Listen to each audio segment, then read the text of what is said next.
Hello friends, welcome. This is Neetu Kumari. तो आज हम बात करने वाले हैं बच्चों को निशुल्क एवं अनिवार्य शिक्षा का अधिकार अधिनियम 2009 यानी कि right of children to free and compulsory education act 2009। बहुत ही एक मतलब ये क्या है टॉपिक, करंटली टॉपिक है, यानी एक ऐसा टॉपिक है जो हमेशा ही करंट रहता है। ठीक है, यानी कभी भी ये हिस्ट्री का टॉपिक नहीं बनता। आप किसी भी कॉम्पिटिटिव एग्जाम को उठा के देख लो, आप डीएलएड का कोर्स कर रहे हो, आप बीएड का कोर्स कर रहे हो, या कोई भी आप टीचिंग से रिलेटेड आप तैयारी कर रहे हो, तो वहाँ पर ये टॉपिक आपको जरूर मिल जाएगा देखने के लिए।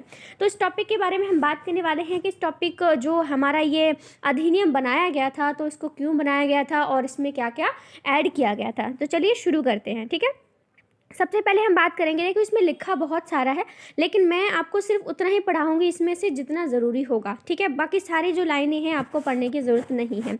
जैसे कि आप हमेशा ही करते हो, आप कोई भी किताब पढ़ते हो उसमें से आप क्या करते हो, सारा कुछ याद नहीं रखते, उसमें से पूरा पढ़ के कुछ अच्छी जो लाइनें हैं वो बाहर निकालते हैं जो हमारे लिए बहुत ज़्यादा ज़रूरी होती हैं।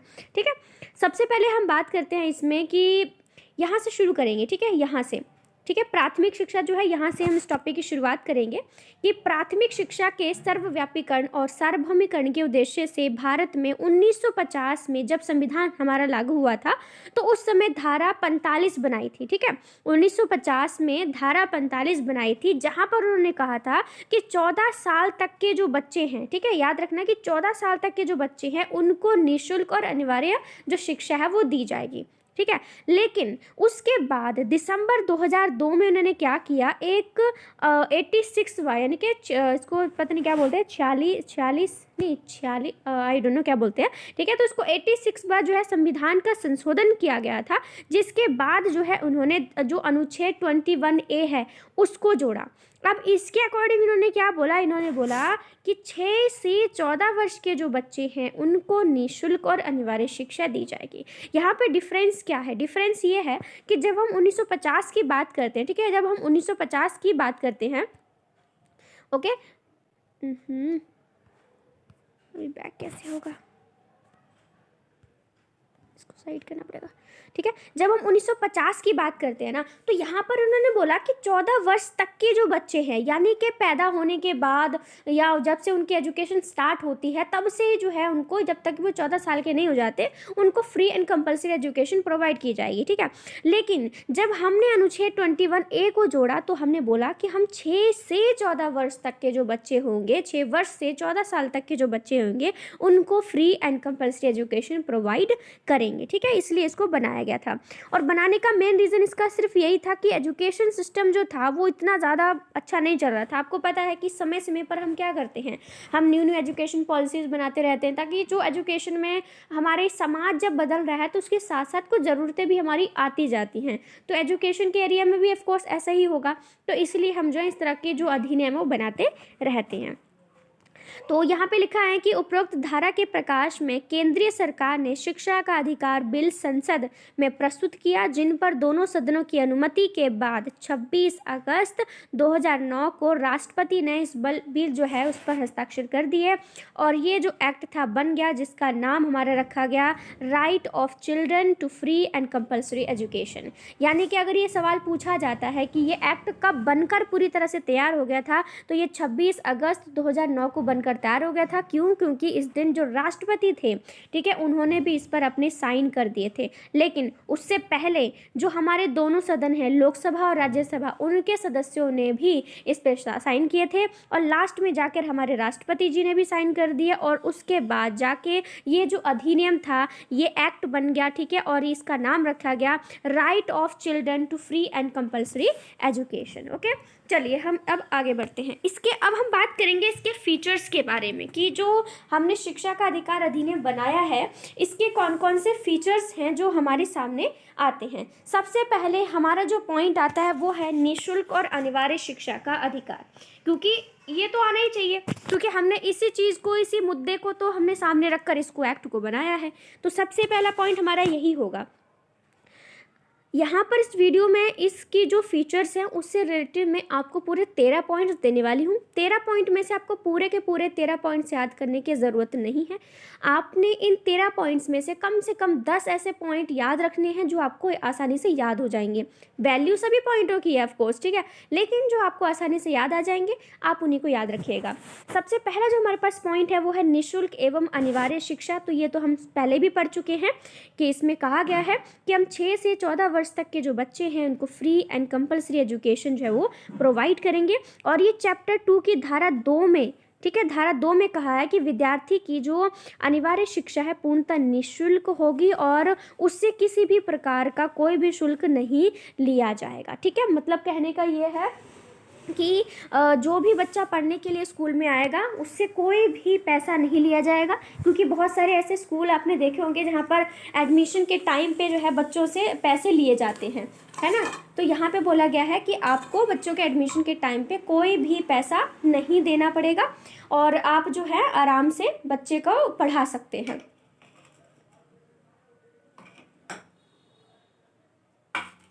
छोड़िए, ठीक है। उसके बाद हमारे पास आता है उसके बाद नेक्स्ट पॉइंट हमारे पास आता है विद्यालय से बाहर बच्चों के लिए विशेष व्यवस्था। यानी हमने ये चीज़ तो करी है कि हम जो स्कूल में बच्चे पढ़ने के लिए आएंगे उनको हम फ्री एंड कंपलसरी एजुकेशन देंगे, लेकिन अब हम बात कर रहे हैं कि जो बच्चे स्कूल नहीं आ पाते हैं हम उनके लिए क्या काम करेंगे। तो इस एक्ट में इन्होंने जो बोला था, उन्होंने ये बोला कि जो बच्चे 6 साल के हो चुके हैं या 6 साल से ज़्यादा के हो चुके हैं और वो किसी भी विद्यालय में नामांकित नहीं है, यानी कि 6 साल का बच्चा हो चुका है, उससे ज़्यादा का भी बच्चा हो सकता है और वो अभी भी स्कूल में नहीं जाता है, किसी भी स्कूल में उसका एडमिशन नहीं किया गया है, तो उन्होंने क्या किया, उस बच्चे की जो उम्र है ना, जो आयु है, उसके उम्र के अनुसार ही उसे उस क्लास में एडमिशन दे दिया जाएगा। जैसे कि आप हम अनुमान लगाते हैं कि 5 से 6 साल का जो बच्चा है वो नर्सरी प्री नर्सरी कोई अगर हम थोड़ा सा काट कर बताएं तो कम से कम 6-7 का अगर मैं बोलूँ तो बच्चा जो है पहली या दूसरी क्लास में तो आ ही जाता है, ठीक है। लेकिन यहाँ पर एक बच्चा ऐसा है जो कि 6 या उससे भी ज़्यादा साल का हो चुका है, मान लो वो 9 साल का हो चुका है, तो 9 साल का बच्चा जो है, अब हम ज़्यादा से ज़्यादा बात करूँ तो वो बच्चा 4th-5वीं क्लास में होगा। तो इन्होंने ये बोला कि अगर बच्चे की 6 या 6 से ज़्यादा उम्र है और वो एडमिशन नहीं हुआ है उसका किसी भी स्कूल में, तो हम क्या करेंगे, उसकी उम्र के हिसाब से उसको सीधा उसी क्लास में उसको एडमिशन दे देंगे। उसको पहले दूसरी क्लास से स्टार्टिंग नहीं करवाएंगे, उसको उसी स्कूल से स्टार्ट करवा लेंगे, उसी क्लास से स्टार्ट करवा लेंगे और उसी में उसको धीरे धीरे करके उसको उस लेवल तक पहुँचा देंगे जिस लेवल पर उसको रखा गया है। ऐसे ही लिखा है ना इसमें कि इस स्थिति में बच्चे को उसकी आयु के अनुसार उचित क्लास में नामांकित किया जाए। ऐसे विद्यार्थियों की विशेष कक्षा लगाकर आम विद्यार्थियों के बराबर लाया जाएगा। यानी बच्चे नॉर्मल तो पढ़ेंगे, जो उसकी क्लास में पढ़ाया जा रहा है वो तो पढ़ेगा बच्चा, लेकिन एक्स्ट्रा क्लास लगाकर उसको जो पिछली कहानी है, चाहे ABCD या जो कुछ भी चीज़ें होती हैं बच्चों को, वो भी उसको साथ साथ में पढ़ाई जाएंगी, ठीक है।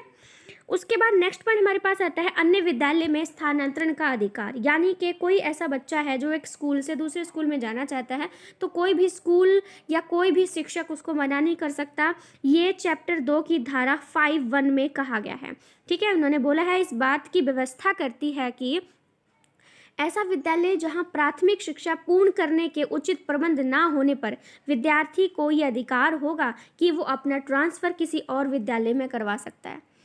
जैसे मैं भी हिमाचल में पढ़ा करती थी तो वहाँ पर हम माइग्रेशन हमने चंडीगढ़ में किया, तो वहाँ के टीचर्स मना कर रहे थे, नहीं हम तुम्हें नहीं जाने देंगे, तुम इतने अच्छे पढ़ने, वो मैं मेरी सिस्टर पढ़ा करते थे।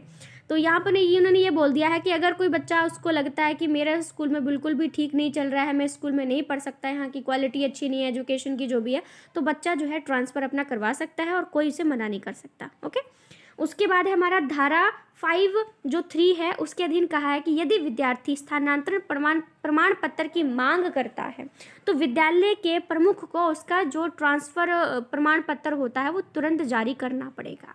ऐसा नहीं है कि टीचर बोलता है ठीक है जाना तुम्हें जाओ, मैं तुम्हें कोई भी ट्रांसफ़र जो प्रमाण पत्र होता है वो नहीं देने वाला, लेकिन ऐसा टीचर नहीं कर सकता, उसको देना पड़ेगा। ओके, उसके बाद नेक्स्ट पॉइंट हमारे पास आता है विद्यालय स्थापना का उत्तरदायित्व। अब देखो हम यहाँ पर बातचीत तो कर रहे हैं कि बच्चे स्कूल में आएगा तो हम उसे फ्री एंड कंपलसरी एजुकेशन देंगे, लेकिन उससे पहले इम्पोर्टेंस क्या है हमारे लिए, इम्पोर्टेंट क्या है, हमारे लिए स्कूल खोलना इंपॉर्टेंट है। भाई बच्चा आएगा स्कूल में, स्कूल होगा तभी आएगा ना वो, ठीक है।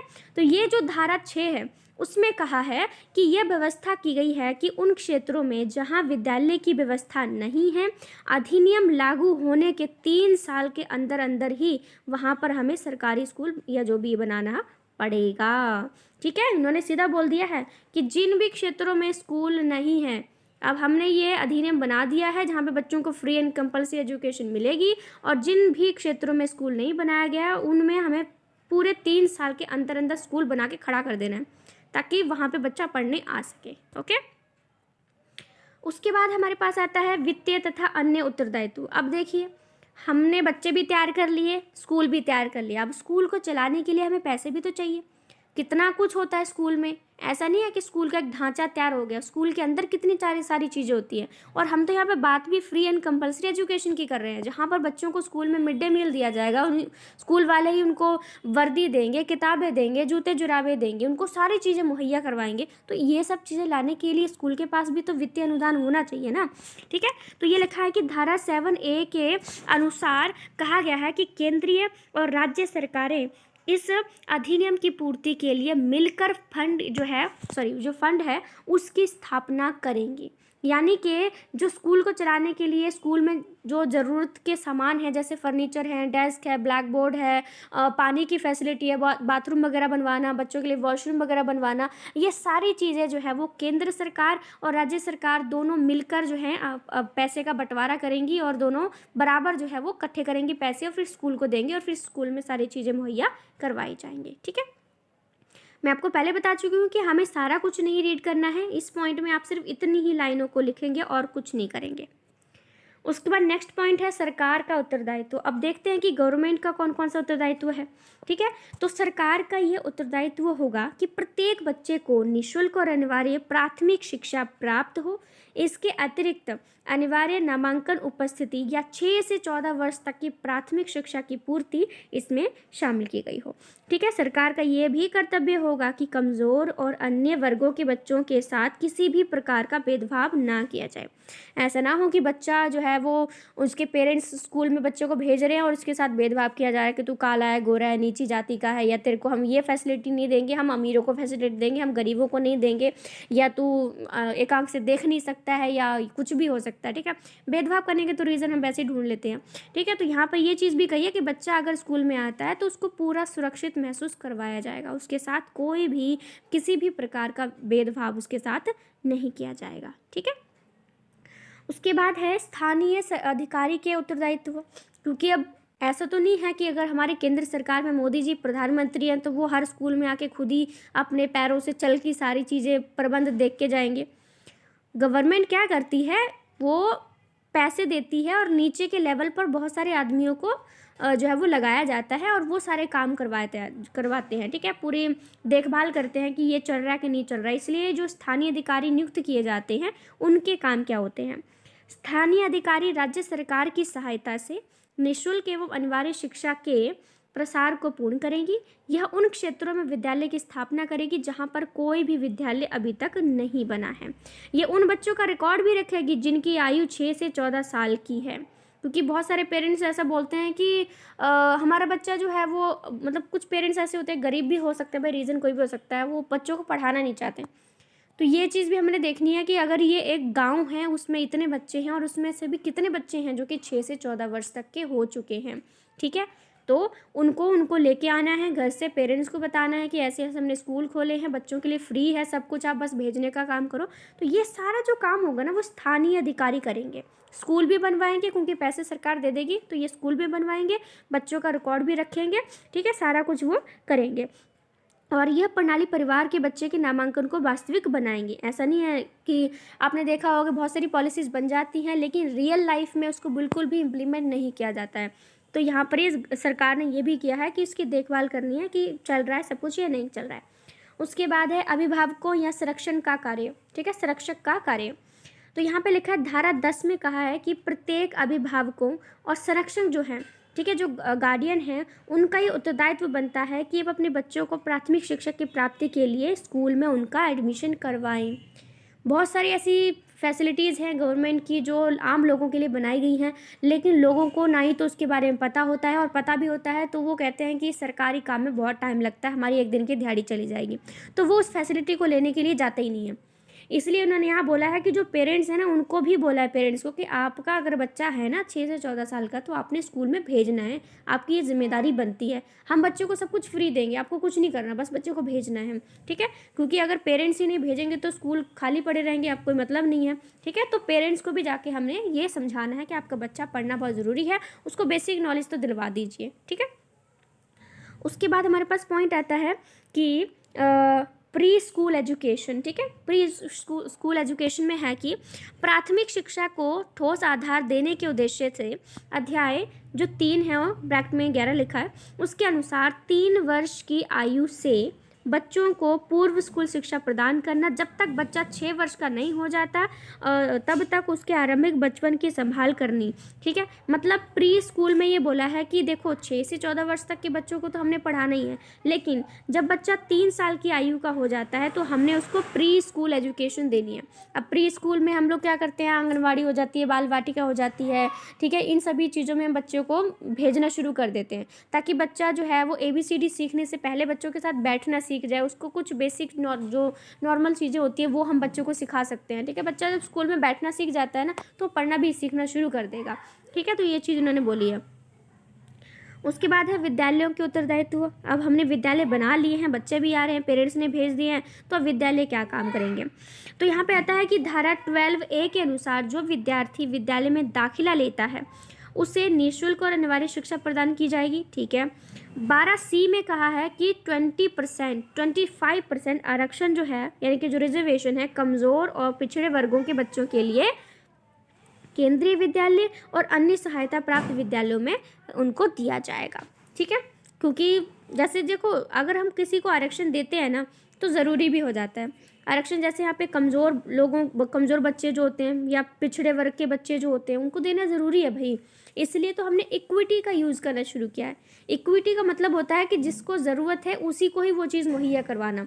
इक्वालिटी का मतलब होता है कि सभी को वो चीज़ देना, लेकिन इक्विटी क्या होती है, जिसको ज़रूरत है सिर्फ उसी को ही वो चीज़ देना। तो ये ज़रूरी है। कमज़ोर वर्ग, पिछड़े वर्ग होते हैं और जो उनके पास पैसा नहीं होता है, तो कहीं ना कहीं हम स्कॉलरशिप का इंतज़ाम भी उनके लिए करते हैं। स्पेशली गर्ल्स के लिए हम आरक्षण देना पड़ता है कि इतनी % सीटें जो है वो लड़कियों के लिए हैं, तो भेजो लड़कियों को पढ़ने के लिए। ये पढ़ने की ज़रूरत नहीं है ज़्यादा, मुझे इम्पोर्टेंट नहीं लगा। उसके बाद है कोई व्यक्ति शुल्क अथवा टैक्स प्रक्रिया नहीं, ठीक है। कोई प्रति व्यक्ति शुल्क या फिर जो टैक्स प्रक्रिया है वो नहीं होगी। तो यहाँ पर लिखा है कि धारा 13(1) के अनुसार विद्यालय या व्यक्ति बच्चे के दाखिले के रूप में उसके जो पेरेंट्स है उससे कोई भी शुल्क वसूल नहीं करेगा। पहले होता था एडमिशन के टाइम पे भी हमें फ़ीस देनी पड़ती थी, काफ़ी पैसे देने पड़ते थे, तब जाकर एडमिशन हुआ करती थी, लेकिन उन्होंने मना कर दिया। पेरेंट्स ये भी रीज़न होता था कि एडमिशन के लिए भी तो पैसे चाहिए, वो कहाँ से लेके आए, तो उन्होंने ये भी मना कर दिया कि आपको कुछ नहीं करना, आपके बच्चे के एडमिशन के टाइम पे आपको कोई पैसा नहीं देना, ठीक है। और धारा 13(1) में भी कहा गया है कि अगर उसकी उल्लंघना की जाती है तो जो वसूल की गई फ़ीस होती है उसका 10 गुना जुर्माना लगाया जाएगा, ठीक है। और 25,000 रुपये का जुर्माना भी टैक्स प्रक्रिया के रूप में लगाया जाएगा। अगर कोई स्कूल ऐसा है जो बच्चों से, जो पेरेंट्स हैं बच्चे के, उनसे एडमिशन फ़ीस लेते हैं, तो जितनी फ़ीस उन्होंने लिया उसका 10 गुना उन्हें जुर्माने के तौर पे उनके पेरेंट्स को वापस करना पड़ेगा। इसलिए साफ मना करके रखा है आपने, कोई भी दाखिले के टाइम में कोई पैसे नहीं लेने। उसके बाद है दाखिले की आयु का प्रमाण। तो यहाँ पे दाखिले की आयु का प्रमाण में आता है कि 14(1) के अनुसार बच्चे के प्राथमिक शिक्षा के दाखिले के लिए योग्य अधिकारी द्वारा जारी जन्म तिथि का प्रमाण पत्र दिया जा सकता है। इस अधिनियम की धारा 14(2) के अधीन ये व्यवस्था की गई है कि किसी भी विद्यार्थी को जन्म तिथि संबंधी प्रमाण पत्र ना होने पर दाखिले के लिए इनकार नहीं किया जा सकता। अब ये बहुत ज़रूरी भी है, क्योंकि अभी भी हम देखेंगे कि हमारे पेरेंट्स को हमारे डेट ऑफ बर्थ पता ही नहीं होती है, तो वो डेट ऑफ बर्थ का जो हमारा डेट ऑफ बर्थ का सर्टिफिकेट होता है वो बनवाना ही उनको तो बहुत दूर की बात होती है। उनको तो हमारी डेट ऑफ बर्थ पता ही नहीं होती कि हम कब जन्मे हैं। तो स्कूल में तो हमें सारा कुछ देना पड़ता है कि बच्चे का उसका जन्म प्रमाण पत्र दो भाई, कब हुआ था, उसी के हिसाब से बच्चे का एडमिशन के में उसका ब्यौरा लिखेंगे।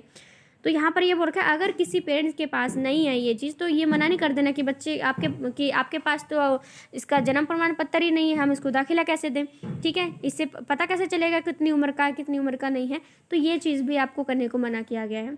अगर किसी के पास नहीं है तो फिर वो टीचर ही कुछ ना कुछ बच्चे को देखकर, या पेरेंट्स ये तो बता ही देते हैं कि उस टाइम दिवाली हो रही थी या इंदिरा गांधी की डेथ हुई थी, उस टाइम हमारा बच्चा जन्म हुआ था, या हम उतने साल के थे, हमारे शादी के 10 साल बाद ये बच्चा पैदा हुआ है। तो ऐसे कुछ क्लूज़ अगर पेरेंट्स दे देते हैं तो फिर वो जो है वो बच्चे की जो उम्र है वो कहीं ना कहीं तुक्का लगा ही लेते हैं और फिर वो डेट ऑफ बर्थ बना के वहाँ पर लिख दी जाती है। ऐसा तो नहीं है ना कि किसी के पास डेट ऑफ बर्थ का सर्टिफिकेट ही नहीं है तो उसको बिना ऐसे ही ऐड कर लेंगे। भाई उसमें डेट तो लिखनी पड़ती है ना, बच्चे का जन्म क्या है। चलिए आगे है दाखिले से इनकार नहीं। ये पहले भी हम करते आए कि दाखिले से आपको इनकार करना ही नहीं है, ठीक है। इस अधिनियम की धारा 15 के अधीन ये व्यवस्था की गई है कि विद्यालय में बच्चे को अकादमिक वर्ष के आरंभिक समय में दाखिला दिया जाएगा, परंतु बच्चा यदि दाखिले की समय अवधि बढ़ाने के पश्चात विद्यालय में आता है तो उसे दाखिला देने से इनकार नहीं कर सकते। बहुत सिंपल बात करी है इन्होंने। बोला है जैसे हमें पता है कि बच्चों का एडमिशन कब होता है, जब हमारा एक ईयर ख़त्म हो जाता है। ज़्यादातर जो हमारे एडमिशन चलते हैं वो हमारे मार्च में चल रहे होते हैं ना, क्योंकि मार्च से हमारा नेक्स्ट जो क्लास है वो शुरू हो जाती है। तो उन्होंने बोला है कि अगर कोई बच्चा ऐसा है जो कि मार्च में एडमिशन के लिए उसे आना चाहिए था लेकिन वो आ रहा है 2-3 महीने बाद, तब भी बच्चे को एडमिशन देने से मना नहीं करना है। ये नहीं कहना कि जी आप चले जाइए, हमारा तो मार्च में आपको आना चाहिए था, मार्च में हमारा नया सेशन शुरू हुआ है, आप अब आ रहे हैं 2-3 महीने बाद, अब हम बच्चे को नहीं ले सकते, अब अगली बार आइएगा, अगली साल आइएगा। ये आप नहीं कर सकते। आपको क्या करना है, बच्चा आ गया है, भूला बिसरा जैसा भी आ गया है, कितने महीने बाद आए, आपको एडमिशन देनी है और वहीं से उसकी पढ़ाई शुरू करवा लेनी है। उसको थोड़ा जल्दी काम करना पड़ेगा बच्चे को, बट आपको एडमिशन के लिए मना नहीं करना कि नहीं अगले साल ही आइएगा। बच्चा आ गया है तो उसको एडमिशन करवा लो, ठीक है। तो ये हमारे पूरे 13 पॉइंट्स थे जो मैंने आपको अच्छे से समझा दिए। मुझे लगता है कि आपको बहुत अच्छे से समझ में आ भी गए होंगे। कोई डाउट है तो मुझे ऑफकोर्स हमारे पास खुला कमेंट का है, आप मुझे कोई भी कमेंट कर सकता है कि ये चीज़ ठीक लगी, ये चीज़ बुरी लगी, ये चीज़ गलत बोल दी या फिर ये चीज़ और ऐड हो सकती थी। तो जैसा आपका मन करे मुझे कमेंट कर सकते हैं। अगर हो सके तो चैनल को सब्सक्राइब, वीडियो को लाइक कर सकते हैं। So thank you so much friends, thank you.